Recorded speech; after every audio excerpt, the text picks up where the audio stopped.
紹一下藥妝店啦。好少可會介紹呢啲嘢，但係呢間藥妝店真係太平啦！買牙刷、牙膏啊，平到你笑啊！真係啊，我阿媽啊買咗成四五盒嘅洗頭染髮用品，係咪洗頭染髮用品啊？你一陣會見到啊，嗰啲咁嘅咩維他命 A 啊、維他命 B 啊，都係平得好緊要，比平時你去嗰啲藥妝真係平好多好多好多。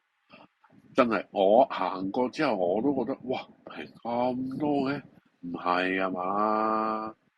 跟住咧嗱，一路我哋而家行緊入去，其實咧我將條片係較慢咗嘅，因為點解咧？我本身話行得好快，後尾我睇翻條片嘅時候咧，原來係好快，唰聲，即係睇到有啲頭暈嘅感覺。後尾我而家將條片咧較慢一半，咁你哋可以慢慢睇到啲價錢，可以停低去睇啲價錢，因為我慢慢行。我因為好快行入去，一陣有一段咧就係、見到啲染髮用品啊，哇！真係你諗下，好嗰啲價錢平到698 yen，900零 yen，喂，大佬你喺香港買一啲牌子高級少少嘅，都成60-70蚊一支啊！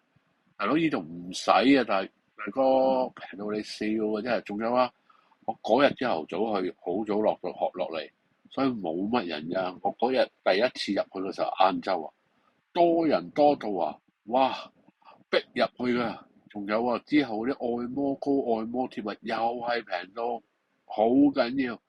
你諗下，香港我買某牌子牙膏去煙漬啊、茶漬嗰只咧好係隻獅子嗰只香港賣成廿幾蚊一支，30蚊一支，呢度15蚊我就搞掂啦。咁你話我係咪喺度買啊？呢個咧我都會一陣將佢放喺下面資訊欄嗰間藥房叫咩名啊啲成嘅，咁啊大家喺度繼續可以再慢慢睇下啦。拜拜。